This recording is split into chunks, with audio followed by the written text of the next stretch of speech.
Hi friends, welcome to lesson 3.19 in professional business skills. We'll deal with components of data quality in this class. Data quality എന്താണ്? നമ്മൾ മനസ്സിലാക്കി reliable ആയിട്ടുള്ള ഡേറ്റയാണ് നമുക്ക് data quality data ആയിട്ട് നമ്മൾ കണക്കാക്കുന്നത്. അതിനെ അടിസ്ഥാനപ്പെടുത്തി നമുക്ക് ഉചിതമായ തീരുമാനങ്ങൾ പ്രതീക്ഷിക്കുന്ന റിസൾട്ട് കിട്ടാൻ ഉതകുന്ന രീതിയിൽ ഉചിതമായ തീരുമാനങ്ങൾ എടുക്കാൻ സഹായിക്കുന്ന നമുക്ക് ആശ്രയിക്കാവുന്ന വിശ്വസിക്കാവുന്ന ഡേറ്റയ്ക്ക് നമ്മൾ ക്വാളിറ്റി ഡേറ്റ എന്ന് പറയുന്നു. ക്വാളിറ്റി ഡേറ്റയുടെ ഘടകങ്ങൾ എന്തെല്ലാമാണ് എന്ന് നമുക്ക് ഈ ക്ലാസ്സിൽ മനസ്സിലാക്കാം. ക്വാളിറ്റി ഡേറ്റ എന്തുകൊണ്ട് ഒരു ഡേറ്റ നമ്മൾ ക്വാളിറ്റി ഡേറ്റ ആയിട്ട് കണക്കാക്കുന്നു, അതിൽ ക്വാളിറ്റി ഡേറ്റയിൽ എന്തെല്ലാം അടങ്ങിയിരിക്കണം, കോമ്പണൻസ് ഓഫ് ഡേറ്റ ക്വാളിറ്റി എന്നുള്ളതാണ് നമ്മുടെ ഈ ക്ലാസ്സിന്റെ ഡിസ്കഷൻ. ഡേറ്റ ക്വാളിറ്റിയുടെ കോമ്പണൻസ് നമ്മൾ നോക്കുമ്പോൾ 6 കോമ്പണൻസ് ആണ് ഡേറ്റ ക്വാളിറ്റിയുടെ കോമ്പണൻസ് ആയിട്ട് നമ്മൾ മനസ്സിലാക്കുന്നത്. ആദ്യത്തേത് ആക്യുറസി, രണ്ടാമത്തേത് കംപ്ലീറ്റ്നെസ്, മൂന്നാമത്തേത് കൺസിസ്റ്റൻസി, നാലാമത്തേത് റിലവൻസി, പിന്നെ വാലിഡിറ്റി, ടൈം ലൈൻസ്. ACSquareRVT എന്നുള്ള ഒരു ഷോർട്ട് ഫോമിലൂടെ നിങ്ങൾക്ക് ഇത് പഠിക്കാം. എ എന്ന് പറയുന്ന accuracy, C² completeness, consistency, RVT relevancy, validity, timeliness. ചില കാറുകളുടെ മോഡലൊക്കെ പറയുന്നുണ്ട് RVT, ACSquareRVT എന്നൊക്കെ പറയുന്നത്. പക്ഷേ ഓർത്തിരിക്കാൻ നമുക്ക് എളുപ്പത്തിന് ACSquareRVT ആണ് ഡേറ്റ ക്വാളിറ്റിയുടെ കോമ്പണൻസ് ആയിട്ട് നമ്മൾ മനസ്സിലാക്കുന്നത്. ഇതിൽ ആക്യുറസി എന്താണ്? ആക്യുറസി എന്ന് പറഞ്ഞാൽ ഒരു ഡേറ്റ എന്തിനെ ഡിസ്ക്രൈബ് ചെയ്യാൻ ഉദ്ദേശിച്ചിരിക്കുന്നു അതിനോട് ഏറ്റവും ക്ലോസസ്റ്റ് ആയിട്ട് അതിനെ ഡിസ്ക്രൈബ് ചെയ്യുക എന്നുള്ളതാണ് ഡേറ്റ ക്വാളിറ്റിയുടെ ഒരു ഉദ്ദേശം. ഉദാഹരണത്തിന് നമ്മൾ നേരത്തെ ഡിസ്കസ് ചെയ്തതുപോലെ ഒരു വാർഡിലെ സ്ത്രീകളും പുരുഷന്മാരുടെയും എണ്ണം എത്ര? അപ്പൊ അതിൽ 18 സ്ത്രീകൾ 22 പുരുഷന്മാർ എന്ന് പറഞ്ഞാൽ ഇത് വളരെ ആക്യുറേറ്റ് ആണ്. നേരെ മറിച്ച് സ്ത്രീകളുടെ എണ്ണം പുരുഷന്മാരുടേതിനേക്കാൾ കൂടുതലാണ് എന്ന് പറഞ്ഞാൽ പൂർണ്ണമായിട്ടും ആക്യുറേറ്റ് ആകുന്നില്ല. നമുക്ക് എന്ത് മനസ്സിലാക്കാം? എത്ര കണ്ട് കൂടുതലാണ്? എത്ര സ്ത്രീകളുടെ എണ്ണത്തിനേക്കാൾ എത്ര കൂടുതലാണ് പുരുഷന്മാരുടെ എണ്ണം? നമുക്ക് മനസ്സിലാകുന്നില്ല. സ്ത്രീയുടെ എണ്ണം എത്ര, പുരുഷന്റെ എണ്ണം എത്രയാണെന്ന് ചോദിക്കുമ്പോൾ അതിന് സ്ത്രീകളുടെ എണ്ണം പുരുഷന്മാരെക്കാൾ കൂടുതലാണെന്ന് പറഞ്ഞാൽ ശരിയാവില്ല. ഇവിടെ ആക്യുറസി ഇല്ല. സ്ത്രീ പുരുഷന്മാരുടെ എണ്ണം എത്രയാണ് എന്നുള്ള ചോദ്യത്തിന് സ്ത്രീയുടെ എണ്ണം എത്ര, പുരുഷന്മാരുടെ എണ്ണം എത്ര എന്നുള്ള മറുപടി നൽകാൻ സാധിക്കുന്ന ഡേറ്റയാണ് നമ്മൾ ക്വാളിറ്റി ഡേറ്റ. അതിനാണ് നമ്മൾ പറയുന്നത് ആക്യുറേറ്റ് ആയിട്ടുള്ള ഡേറ്റ എന്ന് പറയുന്നത്. ആക്യുറേറ്റ് ആയിട്ടുള്ള ഡേറ്റ നമുക്ക് കിട്ടിയില്ലെങ്കിൽ നമുക്ക് തീരുമാനങ്ങൾ എടുക്കുന്നത് കൃത്യമായിട്ട് മനസ്സിലാക്കാൻ സാധിക്കുകയില്ല. സ്ത്രീകൾക്ക് മാത്രമായുള്ള ചില ഉൽപ്പന്നങ്ങൾ കൊടുക്കണമെന്നുണ്ടെങ്കിൽ ആ വാർഡിൽ ഡിസ്ട്രിബ്യൂട്ട് ചെയ്യണം. അല്ലെങ്കിൽ ഇതുപോലെയുള്ള 40 വാർഡിന്റെയും കണക്കെടുത്തിട്ട് സ്ത്രീകൾക്കുള്ള ഉൽപ്പന്നങ്ങൾ കൊടുക്കണമെന്നുണ്ടെങ്കിൽ, അല്ലെങ്കിൽ സ്ത്രീകൾക്ക് മാത്രമായിട്ടുള്ള ചില ബോധവൽക്കരണ ക്ലാസ്സുകൾ നടത്തണമെന്നുണ്ടെങ്കിൽ നമുക്ക് സാധിക്കും. ചെറിയ എക്സാമ്പിളാണ്. ഇതുപോലെയാണ് വലിയ ബിസിനസ് സ്ഥാപനങ്ങളിൽ പ്രൊഡക്ട്സിനെ കുറിച്ചും മാനുഫാക്ചറിങ്ങിനെ കുറിച്ചും സെയിൽസിനെ കുറിച്ചും നമുക്ക് തീരുമാനങ്ങൾ എടുക്കുമ്പോൾ ഉണ്ടാകുന്ന ബുദ്ധിമുട്ട്. അപ്പൊ കറക്റ്റ് ആയിട്ടുള്ള ഡേറ്റ നമുക്കുണ്ടെങ്കിൽ കറക്റ്റ് ആയിട്ടുള്ള തീരുമാനം എടുക്കാം. ഇല്ലെങ്കിൽ നമുക്ക് വളരെ ബുദ്ധിമുട്ടേറിയ അനുഭവങ്ങൾ ഉണ്ടാകും. അത് ബിസിനസ്സിലാകുമ്പോൾ സമയനഷ്ടം, ധനനഷ്ടം, അധ്വാനത്തിന്റെ വേസ്റ്റ്, ഇതൊക്കെ വലിയ നഷ്ടങ്ങളിലേക്ക് വരുത്തുന്ന കാര്യങ്ങളാണ്. അപ്പോൾ ആക്യുറേറ്റ് ആയിരിക്കണം ഡേറ്റ. ക്വാളിറ്റി ഡേറ്റയുടെ പ്രധാനപ്പെട്ട കോമ്പണന്റ് ആക്യുറസിയാണ്. രണ്ടാമത്തേത് കംപ്ലീറ്റ്നെസ്. നമ്മളൊരു കാര്യം, ഒരു ഡേറ്റ സ്റ്റഡി നടത്താൻ പോകുമ്പോൾ നമ്മൾ എന്ത് ഡേറ്റയാണ് കളക്ട് ചെയ്യാൻ ഉദ്ദേശിക്കുന്നത് അതുമായി ബന്ധപ്പെട്ടുള്ള കാര്യങ്ങൾ സർവ്വതും നമ്മൾ കളക്ട് ചെയ്തിട്ടുണ്ടായിരിക്കണം. കഴിഞ്ഞ വർഷത്തെ സെയിൽസ് കുറയാൻ ഉണ്ടായ കാരണങ്ങളെ കുറിച്ചാണ് ഡേറ്റ സ്റ്റഡി നടക്കുന്നതെന്ന് പറയുമ്പോൾ കഴിഞ്ഞ 3-4 വർഷത്തെ ഡേറ്റ എടുക്കുന്നു. ഡേറ്റ എടുത്ത് കഴിഞ്ഞ വർഷത്തെ സെയിൽസ് കുറവാണ് എന്നുള്ളത് മാത്രമാണ് നമ്മൾ മനസ്സിലാക്കുന്ന കാര്യം. അപ്പോൾ ആ ഡേറ്റ സ്റ്റഡി കംപ്ലീറ്റ് ആണ്. നമ്മൾ ആലോചിച്ച് നോക്കിയാൽ കൃത്യമായിട്ട് ഡേറ്റ, കഴിഞ്ഞ വർഷത്തെ ഡേറ്റ നമുക്ക് കിട്ടിയിട്ടുണ്ട്. കഴിഞ്ഞ വർഷം 1000 യൂണിറ്റ് വിറ്റു. അതിന് മുന്നത്തെ എല്ലാ വർഷവും 1200, 1300, 1400 ഇങ്ങനെയുള്ള സെയിൽസ്, ഇങ്ങനെയുള്ള വ്യത്യാസം. ഡേറ്റ ഇതുകൊണ്ട് തന്നെ പൂർണ്ണമാകുന്നില്ല. നമ്മൾ ഇതിന്റെ പേരിൽ ആ ഏരിയയിലെ സെയിൽസ്മാനെ വിളിച്ച് ഭയങ്കരമായിട്ട് നമ്മൾ പണിഷ് ചെയ്തിട്ട് കാര്യമില്ല. കൂടുതൽ അന്വേഷിച്ച് നോക്കുമ്പോഴാണ് മനസ്സിലാകുന്നത് കഴിഞ്ഞ വർഷം പ്രളയം ഉണ്ടായിരുന്നു, അനേക ദിവസങ്ങൾ നമുക്ക് നഷ്ടപ്പെട്ടിട്ടുണ്ട്. അപ്പോൾ സ്വാഭാവികമായിട്ട് സെയിൽസ് കുറയുന്ന കാര്യമാണ്. ഇതിന് നമ്മളൊരു സെയിൽസ്മാനെ നമ്മൾ ഇതിന് പണിഷ് ചെയ്യാൻ നിന്ന് കഴിഞ്ഞാൽ എന്തായിരിക്കും സ്ഥാപനത്തിൽ മൊത്തത്തിൽ ഉണ്ടാകുന്ന ഒരു ഇഫക്റ്റ് എന്താണ്? അപ്പൊ അതാണ് നമ്മൾ ഡേറ്റ സ്റ്റഡി ചെയ്യുമ്പോൾ ഡേറ്റ ഐസൊലേഷനിൽ സ്റ്റഡി ചെയ്യും. കംപ്ലീറ്റ് ആയിട്ട് നമ്മൾ സ്റ്റഡി ചെയ്യണം. ഒരു വസ്തു നമ്മൾ ഡേറ്റ ആയിട്ട് എടുത്തു കഴിഞ്ഞാൽ അതിനെ ചുറ്റിപ്പറ്റി ഉണ്ടാകുന്ന സംഭവ വികാസങ്ങളെല്ലാം ചേർത്ത് വേണം നമ്മൾ ഈ ഡേറ്റ പ്രിപ്പയർ ചെയ്യാൻ. അപ്പോൾ ഡേറ്റ ക്വാളിറ്റിയുടെ രണ്ടാമത്തെ ഘടകം എന്ന് പറയുന്നത് കംപ്ലീറ്റ്നെസ് ആണ്. പൂർണ്ണമായിരിക്കണം നിങ്ങളുടെ ഡേറ്റ സ്റ്റഡി. നിങ്ങളുടെ ഡേറ്റ സ്റ്റഡി കംപ്ലീറ്റ് ആയിരിക്കണം. പോയിന്റ് 3 എന്ന് പറയുന്നത് കൺസിസ്റ്റൻസി. കൺസിസ്റ്റൻസി എന്ന് പറയുന്നത് നിങ്ങൾ ഒരു ഡേറ്റ എടുത്തു കഴിഞ്ഞാൽ ഏത് രീതിയിലും ഏത് സ്റ്റഡിയിലും ഏത് ടേബിൾ എടുത്തു കഴിഞ്ഞാലും ഈ ഡേറ്റ കറക്റ്റ് ആയിരിക്കും, കൺസിസ്റ്റന്റ് ആയിരിക്കും. ഇപ്പോൾ ഉദാഹരണത്തിന് ഒരു സ്ഥാപനത്തിലെ ടോട്ടൽ സെയിൽസ് നിങ്ങൾ എടുക്കുക, ടോട്ടൽ സെയിൽസ് ഇൻ കേരള എന്ന് പറഞ്ഞ് നിങ്ങൾ എടുക്കുകയാണ്, സ്ഥാപനത്തിൻ്റെ ടോട്ടൽ സെയിൽസ് ഇൻ കേരള. വണ്ടി കമ്പനിയാണെന്ന് വിചാരിക്കുക, കാർ മാനുഫാക്ചറർ, നമുക്ക് കുറച്ച് യൂണിറ്റ്സ് എടുത്താൽ മതി. 10,000 കാർ വെച്ചിട്ടുണ്ട് Kerala sales, all Kerala sales എടുത്തു കഴിഞ്ഞാൽ കറക്റ്റ് ഡേറ്റയാണ്. അത് കഴിഞ്ഞ് ഡിസ്ട്രിക്ട് വൈസ് സെയിൽസ് നമ്മൾ എടുക്കുക, district wise sales. District wise sales എടുക്കുമ്പോൾ 900 കാർ, 900 കാർസ്. അതെവിടെ പോയി? ഓരോ കാർ വീതം ഓരോ ഡിസ്ട്രിക്റ്റിൽ കാണാനില്ല. അല്ലെങ്കിൽ 990,000 കാർസാണ് ഓൾ കേരള സെയിൽസ് റിപ്പോർട്ട്, 990 കാർസാണ് ഡിസ്ട്രിക്ട് വൈസ് സെയിൽസ് എടുത്തു കഴിഞ്ഞു. എന്തുകൊണ്ട് ഈ വ്യത്യാസം വരുന്നു? 2 സെറ്റ്സ് ഓഫ് ഡേറ്റയാണ്, രണ്ടിലും പഠിച്ചിരിക്കുന്നത് കാർ സെയിൽസ് ആണ്, ഒരേ പീരീഡാണ്. എന്തുകൊണ്ട് ഈ വ്യത്യാസം വന്നിരിക്കുന്നു? അപ്പോഴാണ് നമ്മൾ മനസ്സിലാക്കുന്നത് ചില കാറുകൾ ഈ വർഷം കഴിഞ്ഞാണ് വിറ്റുപോയിട്ടുണ്ടെങ്കിലും കഴിഞ്ഞാണ് രജിസ്റ്റർ ചെയ്തിരിക്കുന്നത്. ഇങ്ങനെ ടെക്നിക്കൽ റീസൺസും ഉണ്ട്. പക്ഷെ എന്ത് തന്നെ വന്നു കഴിഞ്ഞാലും നമ്മൾ മനസ്സിലാക്കുന്നത് ഡേറ്റ കൺസിസ്റ്റന്റ് അല്ല. കൃത്യമായിട്ട് നമ്മൾ നിർദ്ദേശം കൊടുത്തിട്ടില്ല, ഏത് ഡേറ്റ എല്ലാം ഇൻക്ലൂഡ് ചെയ്യാം, ഏത് ഡേറ്റ ഇൻക്ലൂഡ് ചെയ്യരുത് എന്ന് കൊടുത്തിട്ടില്ല. പഠിക്കുന്ന കാര്യം സെയിം ആണ്, പാസഞ്ചർ കാർ യൂണിറ്റ്സിന്റെ സെയിൽസ് ആണ്, പർട്ടിക്കുലർ പീരീഡ് സെയിം ആണ്, ലാസ്റ്റ് 1 ഇയർ ആണ്. ഓൾ കേരള സ്റ്റഡി നടത്തിയപ്പോൾ ഒരു ഡേറ്റ കിട്ടുന്നു, രണ്ടാമത്തെ സ്റ്റഡി നടത്തിയപ്പോൾ ഡിസ്ട്രിക്ട് വൈസ് സെയിൽസ് എടുത്തിയപ്പോൾ മറ്റൊരു ഡേറ്റ കിട്ടുന്നു. 10 കാറിന്റെ ഷോർട്ടേജ് കാണും. ഇവിടെയാണ് ഡേറ്റ കളക്ഷൻ്റെ ഒരു അപാകത നമ്മൾ പറയുന്നത്. ക്വാളിറ്റി ഡേറ്റ ആണെങ്കിൽ എങ്ങനെ എടുത്താലും നിങ്ങൾക്ക് കിട്ടുന്ന ഫിഗേഴ്സ് സെയിം ആയിരിക്കും. ഏത് സ്റ്റഡിയിലും എടുത്തു കഴിഞ്ഞാലും ഒരേ വസ്തുവാണ് പഠിക്കുന്നതെങ്കിൽ അത് നിങ്ങൾക്ക് സെയിം ആയിട്ട് കിട്ടും. ഇതിനാണ് നമ്മൾ കൺസിസ്റ്റൻസി എന്ന് പറയുന്നത്. തുടർച്ചയായിട്ട് അത് കറക്റ്റായിട്ട് നമുക്ക് എവിടെ നിന്ന് എങ്ങനെയൊക്കെ നോക്കിയെടുത്താലും ഇത് നമുക്ക് സെയിം ആയിട്ട് കിട്ടും. ഇതിനാണ് നമ്മൾ കൺസിസ്റ്റൻസി എന്ന് പറയുന്നത്. ഇപ്പോൾ ഡേറ്റ കൺസിസ്റ്റന്റ് ആയിരിക്കണം മാത്രമല്ല, ഡേറ്റ നിങ്ങൾ പ്രസന്റ് ചെയ്യുമ്പോൾ അതിന്റെ ഫോർമാറ്റ് പോലും നമുക്ക് സെയിം ആയിരിക്കണം. അല്ലെങ്കിൽ നിങ്ങൾ ചിന്തിച്ചു നോക്കുക, ഒരു കമ്പനിയിൽ ഇപ്പോൾ കേരളത്തിൽ 13-14 ഡിസ്ട്രിക്ട്സ് ഉണ്ട്.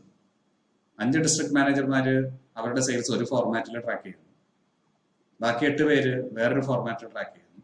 ഇനി ബാക്കിയുള്ള ഒരേ ഒരുത്തൻ അവൻ്റെതായ ഒരു ഫോർമാറ്റിൽ ട്രാക്ക് ചെയ്യുന്നു. ഇതുകൊണ്ട് എന്ത് യൂട്ടിലിറ്റി നമുക്കുണ്ടാകും, എന്ത് ഉപയോഗം നമുക്കുണ്ടാകും? കിട്ടുന്നവന് ഭ്രാന്ത് പിടിക്കുന്ന അവസ്ഥ. ഇത് അനലൈസ് ചെയ്യാൻ നിൽക്കുന്ന ഡേറ്റ അനലിസ്റ്റിന് എല്ലാം ഒരു ഫോർമാറ്റിലാക്കാൻ ചിലവാകുന്ന സമയം, അധ്വാനം എത്ര? അപ്പൊ ഇതാണ് നമ്മൾ പറയുന്നത് കൺസിസ്റ്റന്റ് ആയിട്ട് ഡേറ്റ കളക്ട് ചെയ്യുന്ന ഫോർമാറ്റ് മുതൽ അതിന്റെ കണ്ടന്റ് വരെ കൺസിസ്റ്റന്റ് ആയിട്ടിരിക്കണം. ഏത് രീതിയിൽ ആരെ എപ്പോ എവിടെ എടുത്തു കഴിഞ്ഞാലും ഒരേ ഫോർമാറ്റിലായിരിക്കണം നിങ്ങൾക്ക് ഡേറ്റ എടുക്കേണ്ട റിപ്പോർട്ട് വരും. കൺസിസ്റ്റൻസി ഇല്ലെങ്കിൽ ഓരോ ഡേറ്റ സെറ്റ് വായിക്കുന്നവരും അവരുടെ രീതിക്ക് അതിനെക്കുറിച്ച് അസ്യൂം ചെയ്യും. നേരത്തെ പറഞ്ഞ പോലെ 1000 കാർ വിറ്റു എന്ന് സംസ്ഥാനം അവകാശപ്പെടുമ്പോൾ 990 കാർ വിറ്റു എന്ന് മാത്രമാണ് മുകളിലിരിക്കുന്ന മറ്റൊരാൾക്ക് കിട്ടുന്ന റിപ്പോർട്ട്. 995 കാറ് വിൽക്കേണ്ട ടാർഗറ്റ് ആയിരുന്നു എന്ന് വിചാരിക്കുക. 995 ആണ് നിങ്ങളുടെ ഈ വർഷത്തെ ടാർഗറ്റ്. ഓൾ കേരള റിപ്പോർട്ട് എടുത്തപ്പോൾ 1000 കാർ വിറ്റതായിട്ട് കണ്ടു, എല്ലാവരും കൈയടിച്ച് പ്രോത്സാഹിപ്പിക്കുന്നു. You exceeded target. നേരെ മറിച്ച് individual district wise sales report കിട്ടിയപ്പോൾ എല്ലാവർക്കും ചവിട്ട് കിട്ടുന്നു. കാരണം എന്താ? ടാർഗറ്റ് എത്തിയില്ല, 5 കാർ കുറഞ്ഞു. അന്വേഷിച്ച് ഇപ്പൊ തപ്പിപ്പിടിച്ച് വരുമ്പോഴാണ് മനസ്സിലാക്കുന്നത് ആക്ച്വലി 5 കാർ വിറ്റിട്ടുണ്ട്, അല്ലെങ്കിൽ 10 കാറും വിറ്റിട്ടുണ്ട്, 1000 കാർ വിറ്റിട്ടുണ്ട്. പക്ഷേ ഇവയുടെ രജിസ്ട്രേഷൻ പെൻഡിങ് ആയി വെച്ചിരിക്കുന്നു. അല്ലെങ്കിൽ ഇത്തരം വെഹിക്കിളുകൾ ഇയർ ബാക്ക് വെഹിക്കിളുകളാണ്, കഴിഞ്ഞ വർഷത്തിന് മുന്നത്തെ മോഡൽ വണ്ടികളാണ് വിറ്റത്. അത് ഇവർ ഇൻക്ലൂഡ് ചെയ്തില്ല. ഈ വർഷം ഈ മോഡൽ മാത്രമേ വിൽക്കാൻ പാടുള്ളൂ എന്ന് വിചാരിച്ചിട്ട്. അപ്പൊ ഇതൊക്കെയാണ് പറഞ്ഞത് ഡിഫറെന്റ് അസംഷൻസ്. പലരും പല രീതിയിൽ അസ്യൂം ചെയ്തു. ഡേറ്റ കൺസിസ്റ്റന്റ് അല്ലെങ്കിൽ ഉണ്ടാകുന്ന ഒരു വിഷയമാണ്. അപ്പോൾ നിങ്ങളുടെ ഡേറ്റ ക്വാളിറ്റി ഡേറ്റ ആയിരിക്കണം. അതിന്റെ പ്രധാനപ്പെട്ട കോമ്പണന്റ് ഒന്നാണ് കൺസിസ്റ്റൻസി എന്ന് പറയുന്നത്. അടുത്തത് റിലവൻസ്. നിങ്ങൾ കളക്ട് ചെയ്യുന്ന ഡേറ്റ നിങ്ങൾക്ക് ആവശ്യമുള്ള ഡേറ്റ തന്നെയാണ് എന്ന് ഉറപ്പുവരുത്തുക. നിങ്ങൾക്ക് ആവശ്യമുള്ള ഡേറ്റ അല്ല നിങ്ങൾ കളക്ട് ചെയ്യുന്നെങ്കിൽ അനാവശ്യമായി നിങ്ങൾ ഡേറ്റ കളക്ട് ചെയ്തുകൊണ്ടിരിക്കുന്നു. എന്ത് കാര്യത്തിൽ? ഉദാഹരണത്തിന് നമ്മൾ നേരത്തെ പോലെ തന്നെ ഒരു കാർ കമ്പനിയാണെന്ന് വിചാരിക്കുക. കാർ കമ്പനിയിൽ നിങ്ങൾ സെയിൽസിന് ടാർഗറ്റ് എടുക്കുമ്പോൾ അതിന്റെ ക്വസ്റ്റ്യനെയറിൽ സെയിൽസ്മാന്റെ റിലീജിയൻ ചോദിക്കുന്നുണ്ട്. എന്ത് കാര്യത്തിൽ? സെയിൽസ്മാന്റെ റിലീജിയൻ അവിടെ റിലവന്റ് ആണ്. ഇയാൾ ഏത് റിലീജിയനിൽ പെട്ട ആളായാലും അയാൾ കാർ വിൽക്കുകയല്ലേ ചെയ്തു. എങ്ങനെ റിലവന്റ് ആകുന്നു ഈ ക്വസ്റ്റ്യൻ? ഒരു സെയിൽസ്മാന്റെ സ്കില്ല് ഡേറ്റയിലൂടെ നമ്മൾ അനലൈസ് ചെയ്യുമ്പോൾ അയാൾ എത്ര വാഹനം ഒരു കാലഘട്ടത്തിനുള്ളിൽ വിറ്റു എന്നുള്ളതാണ്. അയാൾക്കൊരു ഇൻസെന്റീവ് കൊടുക്കണമെങ്കിൽ 100 കാർ വിൽക്കാൻ പറഞ്ഞവൻ 100 വിറ്റിട്ടുണ്ടോ, 110 വിറ്റിട്ടുണ്ടോ, 95 വിറ്റിട്ടുണ്ടോ, ഇതാണ് നമ്മൾ അന്വേഷിക്കുന്നത്. അല്ല അയാളുടെ റിലീജിയൻ എന്താണ് എന്ന് നമുക്ക് അവിടെ നിർത്തിയിട്ട് കാര്യമില്ല. ഇത് ഇറലവന്റ് ഡേറ്റയാണ്, അനാവശ്യമായിട്ട് സമയം ചെലവഴിക്കുന്നത്. ഇതിപ്പോ ചെറിയൊരു എക്സാമ്പിളിൽ നമുക്ക് ഇത്രയും തോന്നുന്നുള്ളൂ. ആയിരക്കണക്കിന് കേസുകൾ ഇതുപോലെ വന്നു കഴിയുമ്പോൾ നമ്മൾ എന്ത് ചെയ്യും? ഒരാവശ്യമില്ലാത്ത ഡേറ്റ കളക്ഷൻ. അപ്പൊ നമ്മൾ ഡേറ്റ കളക്ട് ചെയ്യുമ്പോൾ എപ്പോഴും നമ്മൾ കളക്ട് ചെയ്യുന്ന ഡേറ്റ പ്രസക്തമാണ്, whether it is relevant to the purpose. സ്റ്റഡിക്ക് അത് റിലവന്റ് ആണ് എന്ന് നമ്മൾ ഉറപ്പുവരുത്തിയിരിക്കണം. റിലവന്റ് അല്ലാത്ത ഡേറ്റ നമ്മൾ കളക്ട് ചെയ്തിട്ട് ഒന്നും നമുക്ക് കാര്യമില്ല. രണ്ട്, അതും തെറ്റായ അസംഷൻസിലേക്കൊക്കെ നീങ്ങാൻ സാധ്യതയുണ്ട്. ആവശ്യമില്ലാത്ത കാര്യങ്ങൾ എടുത്തു കഴിഞ്ഞിട്ട് നമുക്ക് ഒരു കാര്യവുമില്ലാതെ നമ്മൾ അതിനെക്കുറിച്ച് നിഗമനങ്ങളിലൊക്കെ എത്തുക എന്നൊക്കെ പറഞ്ഞു. നേരത്തെ പറഞ്ഞ കേസിലൊക്കെ വളരെ മോശമായ നിഗമനങ്ങളിലൊക്കെ എത്തും. ചില പ്രത്യേക സമുദായക്കാർ കാർ വിൽക്കാൻ കൊള്ളില്ലാത്തവരാണെന്നൊക്കെ പറഞ്ഞ അസംഷൻ എത്തേണ്ട കാര്യമല്ലോ ഉണ്ടോ? ഇല്ല. എന്ന് പറയും പോലെയാണ് ബിസിനസ്സുകളിൽ വലിയ വലിയ തീരുമാനങ്ങൾ എടുക്കുമ്പോൾ ഒരാവശ്യമില്ലാത്ത ഡേറ്റ അതിനകത്ത് കയറി അതിനെക്കുറിച്ച് ആലോചിച്ച് ചിന്തിച്ച് തലമുണ്ടാക്കി റോങ് അസംഷൻസ് എടുക്കേണ്ട കാര്യമില്ല. കറക്റ്റായ റിലവന്റ് ആയ കാര്യങ്ങൾ മാത്രം നിങ്ങളുടെ ഡേറ്റ എൻക്വയറിയിൽ ഉൾപ്പെടുത്തുക. ഡേറ്റ കളക്ഷനിൽ റിലവന്റ് ആയ whatever is related to the data study, നിങ്ങൾക്ക് ആവശ്യമുള്ളത് എന്ന് നിങ്ങൾ തിരിച്ചറിഞ്ഞ് മനസ്സിലാക്കിയ ഡേറ്റ മാത്രം നിങ്ങൾ എടുക്കുക. ഇതിനാണ് നമ്മൾ റിലവൻസ് എന്ന് പറയുന്നത്. Fifth is validity. വാലിഡിറ്റി എന്ന് പറഞ്ഞാൽ നിങ്ങൾ ഡേറ്റ കളക്ട് ചെയ്യാൻ എടുക്കുന്ന പ്രോസസ്സിന്റെ ഒരു എഫിഷ്യൻസിയാണ് സൂചിപ്പിക്കുന്നത്. നിങ്ങളുടെ ഡേറ്റ കളക്ഷൻ പ്രോസസ്സിന്റെ ക്വാളിറ്റി. നിങ്ങൾ ഡേറ്റ കളക്ട് ചെയ്യാൻ പോകുമ്പോൾ നിങ്ങൾ പ്രിസ്ക്രൈബ് ചെയ്ത ഫോർമാറ്റിലാണോ ഡേറ്റ കളക്ട് ചെയ്യുന്നത്? നിങ്ങൾ ഡേറ്റ കളക്ട് ചെയ്യാൻ പറഞ്ഞിരിക്കുന്ന രീതി എന്താണ്? നിങ്ങൾ ഓരോ വീട്ടിൽ കയറി ഇറങ്ങി ഡേറ്റ കളക്ട് ചെയ്യാൻ പറഞ്ഞിരിക്കുന്നു എന്ന് പറയുമ്പോൾ അതിന്റെ പുറകിൽ ചില കാര്യങ്ങളുണ്ട്. ഈ വീട്ടിൽ എത്ര അംഗങ്ങളുണ്ട്? 4 പേര്. 4 പേര് ആരൊക്കെയാണ്? കാണട്ടെ. 1 2 3 4 കണ്ടു. വാലിഡ് ആണ് ഡേറ്റ. നേരെ മറിച്ച് നിങ്ങൾ ഫോണിൽ വിളിച്ച് അയാളുടെ വീട്ടിൽ എത്ര പേരുണ്ട്? അയാളുടെ വീട്ടിൽ 4 ആളുണ്ട്. 4 ആൾ തന്നെയില്ല, ആ 4 ആൾ തന്നെയാണ് എഴുതി വെച്ചു. അവിടെ 2 ആളേ ഉള്ളൂ, 2 ആൾ വിദേശത്താണ്. അപ്പൊ വാലിഡ് അല്ല. നിങ്ങളുടെ ഡേറ്റ കളക്ഷന്റെ പ്രോസസ്സ് എങ്ങനെയായിരിക്കണം എന്ന് പ്രിസ്ക്രൈബ് ചെയ്തിരിക്കുന്നു. ആ പ്രോസസ്സ് അനുസരിച്ച് നിങ്ങൾ ഡേറ്റ കളക്ട് ചെയ്യുമ്പോഴാണ് ആ ഡേറ്റ വാലിഡ് ആകുന്നത്. ശരിയായ വാലിഡിറ്റി ഇല്ലാത്ത ഡേറ്റയിന്മേൽ നിങ്ങൾക്ക് ആശ്രയിച്ച് തീരുമാനം എടുക്കാൻ പറ്റില്ല. ചില കാര്യങ്ങൾ അങ്ങനെയാണല്ലേ, ചില കാര്യങ്ങൾ ആ രീതിയിലാണ്. കൊറോണ അസുഖം വന്നു എന്ന് പറയുന്ന ഒരാൾക്ക് ഡേറ്റ കളക്ട് ചെയ്യാൻ നിങ്ങളുടെ വാർഡിലെ കൗൺസിലർ ഉത്തരവാദിത്തപ്പെട്ട ആളായിട്ട് സർക്കാർ നിയമിച്ചിട്ടുണ്ടെങ്കിൽ അയാൾ അതിനെക്കുറിച്ചുള്ള ഡേറ്റ പറയണം. അയാൾ അവിടെ പോയി അന്വേഷിച്ച് വിവരങ്ങൾ ചുറ്റുവട്ടത്ത് അന്വേഷിച്ച് പറയില്ല, അത് ഫോൺ വിളിച്ച് അന്വേഷിച്ചാണ് വിവരങ്ങൾ പറയാം. അല്ല, നേരിൽ കണ്ട് ബോധ്യപ്പെടണം. അപ്പോഴാണ് ആ ഡേറ്റ വാലിഡ് ആവുന്നത്. അപ്പൊ ഇതുപോലെയാണ് ബിസിനസ്സിൽ നമ്മൾ ചില കാര്യങ്ങളിലേക്ക് തീരുമാനങ്ങൾ എടുക്കുന്നത്. ചില കാര്യങ്ങൾ നമ്മൾ സ്റ്റോക്ക് പൊസിഷൻ എത്രയാണെന്ന് സ്റ്റോറിൽ കണ്ടന്വേഷിച്ച് അറിയണമെന്ന് പറഞ്ഞിട്ടുണ്ടെങ്കിൽ സ്റ്റോറിൽ കണ്ടന്വേഷിച്ച് തന്നെ നമ്മൾ അറിയണം. അല്ലാതെ ഫോൺ വിളിച്ചറിഞ്ഞാൽ പോരെ. ഫോൺ വിളിച്ചറിഞ്ഞാൽ സ്റ്റോക്ക് എത്രയാണെന്നുള്ളത് ഡിസ്ട്രിബ്യൂട്ടറോ അല്ലെങ്കിൽ ഡീലറോ പറയും സ്റ്റോക്ക് ഭയങ്കര മൂവിങ് ആണെന്ന് പറയും. എവിടെ? എല്ലാ സ്റ്റോറിലും ബാക്കിൽ കിടക്കുന്നുണ്ടാവും. അത് കഴിഞ്ഞ് എക്സ്പയറി എടുത്ത് കസ്റ്റമർക്ക് വിൽക്കുന്നു. ആർക്കാണ് ദുഷ്പേര്? സ്റ്റോറിന് ദുഷ്പേര്, പ്രൊഡക്റ്റ് ഉണ്ടാക്കിയ നിങ്ങൾക്ക് ദുഷ്പേര്. അപ്പൊ ഇതുകൊണ്ടാണ് നമ്മൾ പറയുന്നത് ഡേറ്റയുടെ വാലിഡിറ്റി എന്ന് പറയുന്നത് process of collecting data. Data നിങ്ങൾ കളക്ട് ചെയ്യാൻ ഉപയോഗിക്കുന്ന പ്രോസസ്സിന്റെ ക്വാളിറ്റിയാണ് വാലിഡിറ്റി എന്ന് പറയുന്നത്. കറക്റ്റ് ഫോർമാറ്റിലായിരിക്കണം, കറക്റ്റ് മെത്തേഡ് ഉപയോഗിക്കണം, കറക്റ്റ് ടൈപ്പ് ഡേറ്റ ആയിരിക്കണം കളക്ട് ചെയ്യേണ്ടത്. Poor validity data leads to poor quality data, poor quality decision making. Last, timeliness. Timeliness എന്ന് പറയുന്നത് ഡേറ്റ നിങ്ങൾ ഏത് കാലഘട്ടത്തിലാണോ ഡേറ്റ കളക്ട് ചെയ്യുന്നത് ആ കാലഘട്ടത്തിൽ നിന്ന് എത്ര മാറിയാണ് നിങ്ങളുടെ ഡേറ്റ എന്നുണ്ടെങ്കിൽ അതനുസരിച്ച് അതിന്റെ ക്വാളിറ്റി കുറയും.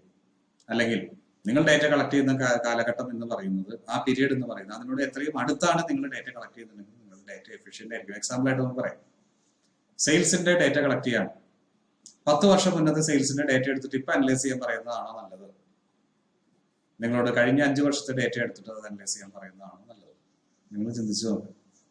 10 വർഷം മുന്നത്തെ ഡേറ്റ നിങ്ങൾ എടുത്ത് ഇപ്പോൾ അനലൈസ് ചെയ്തിട്ട് എന്ത് പ്രയോജനം നിങ്ങൾക്ക് ലഭിക്കുന്നു? 10 വർഷം മുന്നത്തെ ഡേറ്റ ഒന്ന് കിട്ടാൻ തന്നെ പ്രയാസം.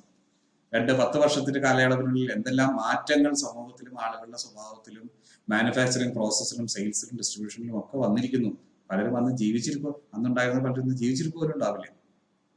നേരെ മറിച്ച് 10 വർഷം മുന്നത്തെ ഡേറ്റ, 2000-ലെ ഡേറ്റ, അതിന്റെ അനാലിസിസ് 2001-ൽ തന്നെ നടത്തിയ ആ ഡേറ്റ അവിടെ എടുത്തു വെച്ചിട്ടുണ്ടെങ്കിൽ നിങ്ങൾക്ക് വളരെ ഈസി ആയിട്ട് വേണമെങ്കിൽ ആവശ്യം വേണ്ടി വന്നാൽ അത് റെഫർ ചെയ്യാം.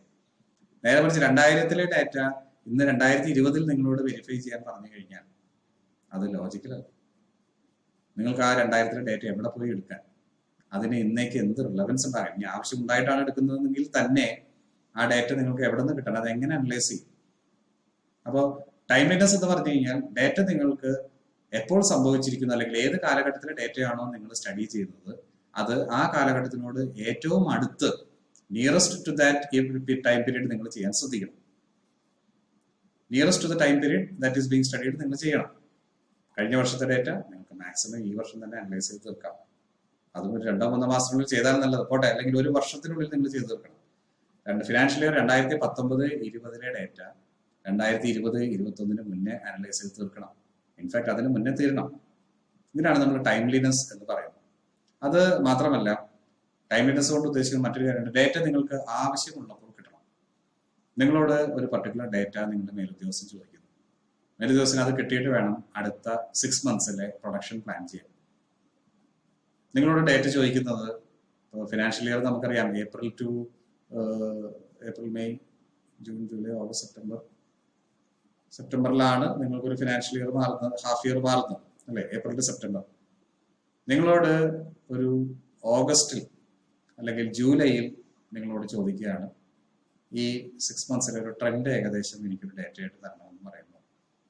അതിന്റെ പർപ്പസ് നിങ്ങൾക്കറിയാം. ഇദ്ദേഹത്തിന് സെപ്റ്റംബർ ടു അടുത്ത മാർച്ച് വരെ അല്ലെങ്കിൽ ഒക്ടോബർ ടു അടുത്ത മാർച്ച് വരെ ഉള്ള പ്രൊഡക്ഷൻ പ്ലാൻ ചെയ്യാനാണ്.